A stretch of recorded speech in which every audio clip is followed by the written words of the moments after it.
साथियों, ये स्टैचू का ये मामला है काफी दूर तक फैल चुका है।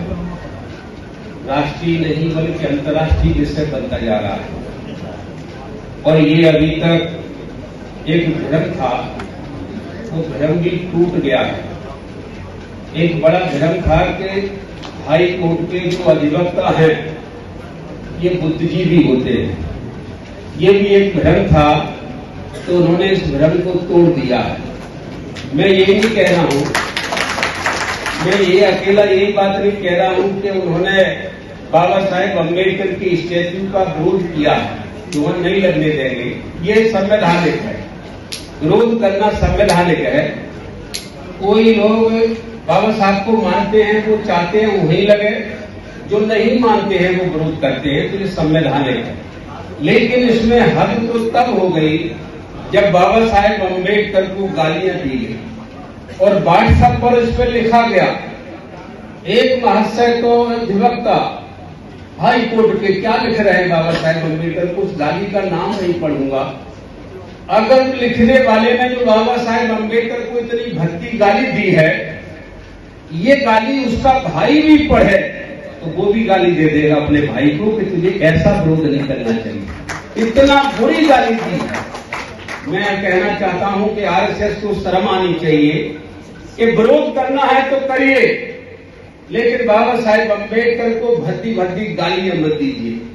और बाबा साहेब अम्बेडकर की स्टैच्यू का अगर मामला है, तो अगर स्टैच्यू लगनी है तो सबसे पहला हक संविधान निर्माता का स्टैच्यू लगने का कोर्ट की जगह होती है, इसके बाद कोई दूसरी जगह। और मैं और कहना चाहूंगा, इसमें बीच में एक विवाद और खड़ा कर दिया है, और वो विवाद है कि संविधान तो डॉक्टर अंबेडकर ने लिखा ही नहीं है।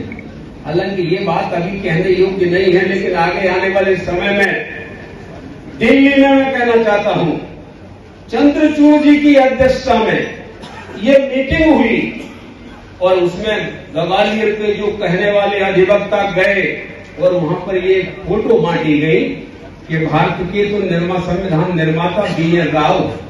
तो मैं इसका थोड़ा स्पष्टीकरण आपको देना चाहता हूं कि ये छोटी बात नहीं है। चंद्रचूड़ जैसे प्रसिद्ध CJI रहे, उनके नेतृत्व में ये मीटिंग हुई। और मैं आपसे कहूंगा कि जिन BN राव की आप चर्चा कर रहे हैं कि वो संविधान निर्माता थे, उन BN राव का नाम संविधान की प्रारूप समिति में नाम नहीं था। नाम पढ़ते रहा हूं, उसमें BN राव का नाम नहीं। Baba Saheb doctor Ambedkar chairman, number 2 Shri Alladi Krishnaswami Ayyar, number 3 Shri N Gopalachari Ayyangar, number 4 KM Munshi, number 5 Syed Mohammad Saadulla, number 6 sir BN Mitter, number 7 sir DP Khaitan. इसमें BN का नाम जिसको कह रहे हैं संविधान लिखा है, इस समिति में ही नाम नहीं है जिस आदमी का, उसका कह रहे हैं संविधान लिखा है।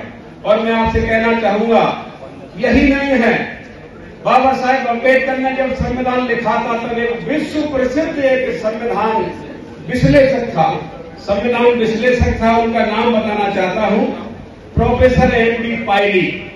और उन्होंने क्या लिखा है संविधान के बारे में, बाबा साहब के बारे में, कि बाबा साहेब अम्बेडकर ने संविधान लिखा है। तो क्या है बाबा साहेब अम्बेडकर? मैं ये कहना चाहूंगा कि वो लिख रहे हैं कि बाबा साहेब अम्बेडकर इस देश के मॉडल मनु हैं। ये कह रहे हैं कि हम मनु के वंशज हैं, तो बहुत ज्यादा शक्तिशाली है। उन्होंने क्या कहा? मॉडर्न मनु है डॉक्टर अम्बेडकर। यही नहीं, आगे उन्होंने कहा कि doctor Ambedkar father of the constitution of India, father हैं, इस देश के संविधान के पिता हैं। ये भी लिखा है आगे। और आगे क्या लिखा है कि बाबा साहेब अम्बेडकर अकेले पिता ही नहीं, बाबा साहेब अम्बेडकर चीफ आर्किटेक्ट है इस संविधान के, और दूसरा कोई नहीं है। ये बात लिखी है। और आगे क्या लिखा? ये लोग कहते हैं आरएसएस के लोग कि BN राव ने संविधान लिखा है। तो मैं कहना चाहता हूं, आखिरी लाइन में आपको बताना चाहता हूं, एक KD राव साहब हैं जो संविधान सभा के सदस्य हैं। उन्होंने क्या कहा कि पायली साहब ने कहा है कि फादर है बाबा साहेब अम्बेडकर इस भारतीय संविधान के पिता हैं, लेकिन मैं कहना चाहता हूं, यानी केवी राव कहना चाहते हैं, BN राव को बना दिया संविधान निर्माता। केवी राव क्या कह रहे हैं कि बाबा साहेब अम्बेडकर सिर्फ पिता ही नहीं है, बाबा साहेब अम्बेडकर संविधान की माता भी हैं। ये भी लिखा हुआ है। यानी बाबा साहेब अम्बेडकर माता का मतलब होता है, माँ का मतलब होता है जन्म देने वाला। अगर संविधान को जन्म दिया है तो बाबा साहेब अम्बेडकर ने दिया है, और पैदा किया है बाबा साहेब अम्बेडकर ने। तो मैं दावे से कहना चाहता हूं, सब कुछ संविधान में बाबा साहेब अम्बेडकर ही हैं। ये उसके रिकॉर्ड में लिखा है, और ये अंतर्राष्ट्रीय विद्वान है। यही नहीं, आज की तारीख में अगर ऐसा कोई विरोध करता है, RSS अपने मन में कुछ भी कहे कि हम ये कह देंगे संविधान बदल देंगे, क्या मोहन भागवत साहब अपने पिताजी को बदल दोगे क्या? मैं कहना चाहता हूं, मैं कहूंगा हाँ, पिताजी को बदला जा सकता है मोहन भागवत जी के अनुसार, लेकिन मां को बदल दोगे क्या? मां नहीं बदली जा सकती। पिता तो एक बार बदला जा सकता है, लेकिन माता नहीं बदली जा सकती है।